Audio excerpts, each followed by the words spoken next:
Anggaran politik naik, Anies panik jadi gelandangan politik, diprediksi ongkos maju Pilpres 2024 tembus 12 triliun rupiah. Anies Baswedan ketar-ketir, tercium bohir ogah keluar duit, auto gagalnya presnis.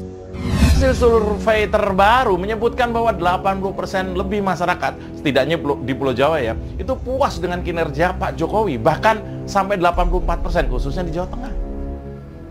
Ya ini sangat masuk akal menurut saya. Coba bayangkan, di tangan Pak Jokowi dan para menterinya, Indonesia ini bisa mengatasi inflasi dengan cara yang non-konvensional. Anies sama sekali nggak mampu mengontrol Nasdem, Demokrat, dan PKS. Kecuali dengan ikatan janji bahwa Anies Baswedan akan membagi kekuasaan ketika mereka menang nanti. Dan sejak awal saya sudah mengingatkan Anies, ketika angin Pilpres semakin dekat dan semakin kencang, bisa jadi kapal-kapal pengusung Anies akan oleng dan pecah berantakan ketika waktunya pendaftaran. Dan Anies akan ditinggal sendirian karena tidak ada komitmen yang kuat di antara mereka bertiga. Katanya Anies Baswedan pakai kereta api, makan nasi box. Ini memang pertanda kalau kampanye Anies sudah mulai kehabisan bensin, sudah mulai kehabisan duit. Masa jor-joran ternyata dengan cepat sirna begitu aja. Orang-orang terutama para cukong, para bandar, para investor politik, mereka kini melihat masa depan kampanye Anies ini suram. Makanya mendukung Anies, menyumbang dana kampanye Anies, berinvestasi pada pencapresan Anies untuk sekarang ini, hal itu tampaknya adalah sebuah ide yang buruk. Halo, kembali lagi dengan saya Endra Chaniago di channel Jurnal 45. Anggaran ini naik drastis dari ongkos politik pada Pilpres sebelumnya, di mana biaya untuk satu pasangan calon, Capres-Cawapres diperkirakan berkisar 7 hingga 8 triliun rupiah. Pegiat media sosial Denny Siregar mengaku ongkos politik untuk maju Pilpres 2024 diprediksi tembus 12 triliun rupiah karena beban operasional yang semakin naik buat kebutuhan kampanye, bayar saksi di TPS, dan lain-lain.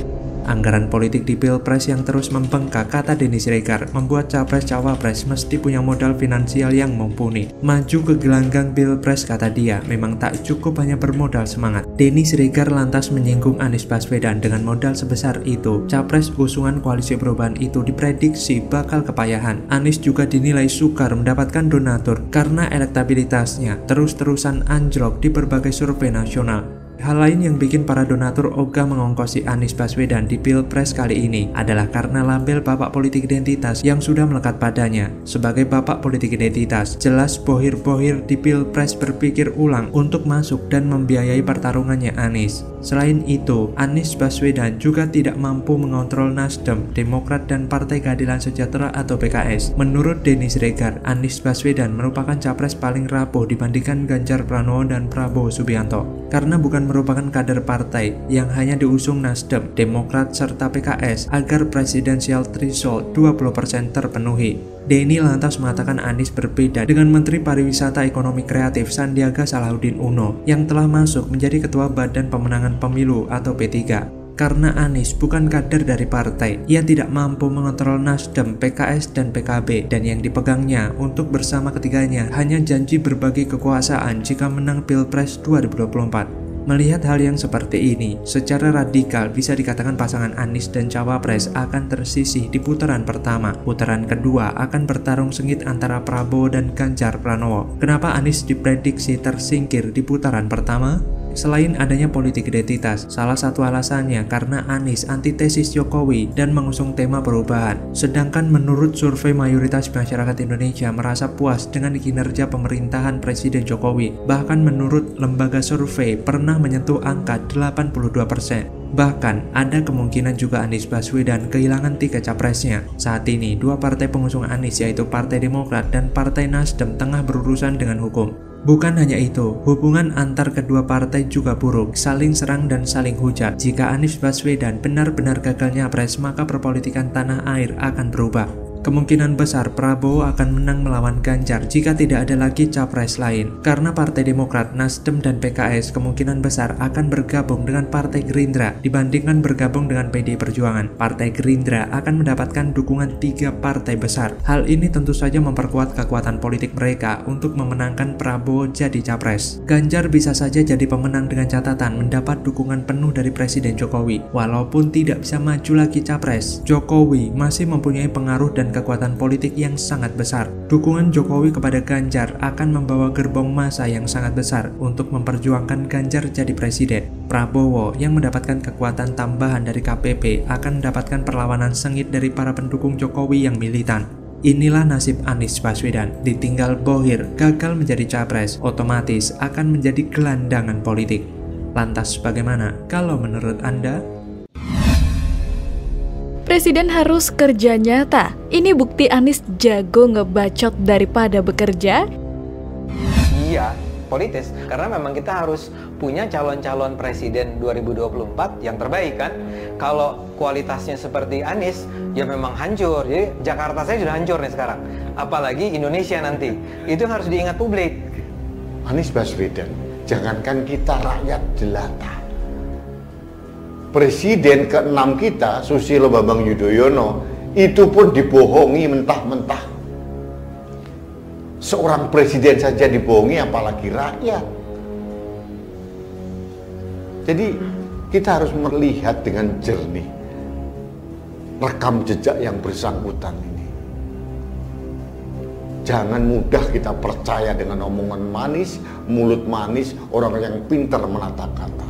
Ini jangan kita biarkan, dan rakyat harus melawan. Karena kita menolak, kita dibodohin lagi. Rakyat harus bangkit untuk menentukan pilihan secara merdeka dan berdaulat, memimpin pemimpin-pemimpin yang tidak mudah mengumbar janji, yang tidak mungkin ditepati. Kita harus mencari pemimpin yang mempunyai logika dan punya niat baik untuk mengedukasi masyarakat, tidak sekedar memberikan janji palsu. Terima kasih Anies.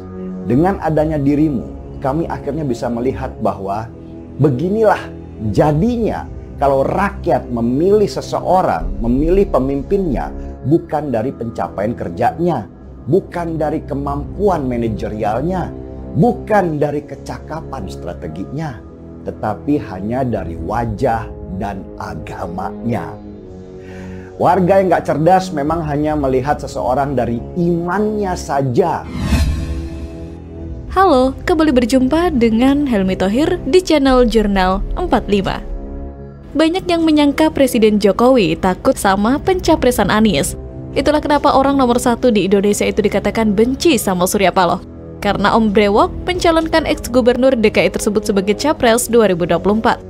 Padahal faktanya tidak demikian. Karena coba kita tanyakan kepada rumput yang bergoyang, untuk apa sih Jokowi takut Anies jadi capres? Sebenarnya BEM UI rencananya bakal menjadwalkan acara debat kandidat capres di UI pada 14 September 2023 ini. Diketahui Ganjar tidak bisa hadir karena mau pergi umroh sehingga harus dijadwal ulang. Lucunya, yang paling antusias malah Anies. Dia bahkan mengaku batalin sejumlah janji dan kegiatan demi debat kandidat capres. Saya siap datang, bahkan sebenarnya ada rencana keluar, saya batalkan, supaya bisa memenuhi undangan BEM UI. Kita siap datang. Katanya, Pak Anies melalui akun pribadinya menyatakan siap, menanyakan itu kapan. Pak Prabowo melalui para jubirnya menyatakan Pak Prabowo siap ke kampus. Begitu pula Ganjar Pranowo. Kami rasa ini adalah tanggapan yang baik. Kami secara konkret akan melaksanakan ini tanggal 14 September, kata Ketua BEM UI. Anies kalau disuruh debat memang hobi banget. Dia ini seakan mau membuktikan kepada seluruh dunia bahwa dia jago debat, jago pelintir kata, jago ngeles, jago tata kata, dan jago bikin kepala orang pusing lewat penjelasan yang muter-muter kayak tong setan. Dulu saja, saat Anies memimpin DKI Jakarta, banyak sekali masalah yang ditinggalkan. Dulu ketika banjir parah di Jakarta, normalisasi sungai dan sodetan Ciliwung diungkit kembali karena di era Anies progresnya lambat bahkan mangkrak. Anies tidak mau kooperatif karena ada cara sendiri. Sebenarnya mau membangkang sih. Bahkan dia sempat adu mulut dengan Menteri PUPR Basuki Hadimulyono mengenai penyebab banjir di Jakarta. Pak Basuki pernah ditantang Anies untuk debat soal metode pengelola sungai. Dia cuma bilang dia tidak dididik untuk debat. Selain itu, misalnya air hujan dipaksa masuk tanah, ditanya soal BPJS malah bahas ibu hamil. Begitulah Anies, cuma bisa debat tapi kerjanya nol besar.